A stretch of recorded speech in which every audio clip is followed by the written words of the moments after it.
The night was supposed to mark a cherished milestone, a tribute to 10 years of our marriage. I had reserved a spot at an elegant, cozy restaurant, a place rich with memories from the early chapters of our love story. Soft candlelight flickered across the table, and the gentle strains of music created a warm, inviting atmosphere, setting the stage for a perfect evening. Until I noticed my wife's hands lingering under the table, her eyes repeatedly drawn to her phone instead of meeting mine. At first, I dismissed it, telling myself it was probably a work issue or a message from her sister. But as the minutes passed, her disconnection became impossible to ignore. Her face didn't brighten when she looked at me, her attention absent from our conversation. A subtle smile crossed her lips as she glanced at her screen, and a pang of unease mixed with hurt tightened my chest, wearing down my patience. I tried to keep the conversation light, asking about her day and her plans for the week, but her responses were brief, distracted, as if I were merely background noise. When the waiter arrived with the champagne I had arranged in advance, she glanced up for a moment, her fingers still clutching her phone beneath the tablecloth. My jaw clenched as I fought the impulse to address it right then. I had prepared a heartfelt toast for this occasion, words meant to honor our shared journey.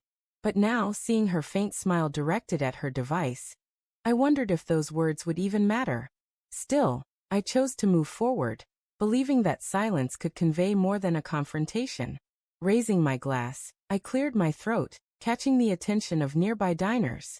My wife, almost reluctantly, set her phone aside and met my gaze.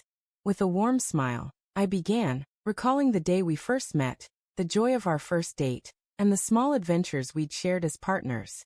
For a brief moment, her eyes softened, as if the memories touched her heart too. Then my voice grew solemn. I spoke of commitment, stressing that anniversaries aren't just about tallying years, but about showing that, even after all this time, your partner remains more significant than passing distractions. I let the word distractions linger, my eyes locked on hers. She swallowed hard, her expression tightening. The room seemed to quiet as I continued.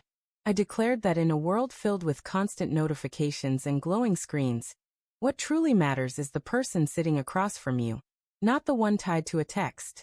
Nearby couples paused their own discussions, some nodding in quiet agreement.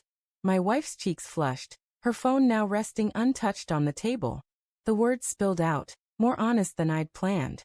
I admitted that at times I felt invisible, questioning whether I still held her focus as I once did. Raising my glass again, I ended with a simple truth. Tonight, I toast not to the years we've shared, but to being fully present in the moments still to come. The silence that followed was weightier than any applause. She didn't respond right away. Her lips parted, then closed again. The waiter refilled our champagne with a quiet respect, and I felt the weight of strangers' glances, waiting for her reaction. But she only stared at her glass, her fingers twitching as if tempted to reach for her phone, yet held back by the moment. For the rest of the meal, she barely touched her food. The spark in her eyes had faded, replaced by a mix of guilt and discomfort.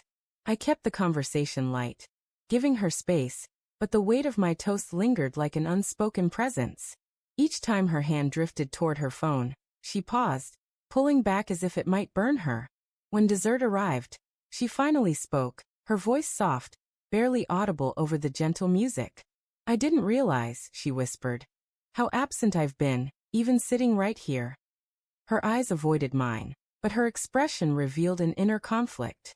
I wanted to believe her words, to trust it was just a thoughtless habit and not something deeper. Yet doubt had already taken hold. I nodded, choosing silence over pressing her further. Sometimes truth surfaces without questioning. We left the restaurant without words, her arm loosely linked with mine, but the warmth we once shared felt distant. The memory of the room's stillness, the way my words had quieted the crowd, stayed with me. My toast hadn't been just for her.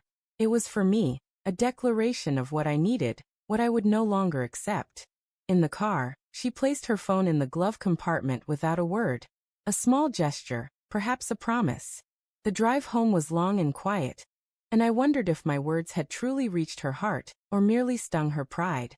That night, lying awake beside her, I realized my toast had changed something permanently. The silence at dinner wasn't just uneasy, It was a mirror reflecting truths for both of us. Whether we could face what it revealed, only time would tell.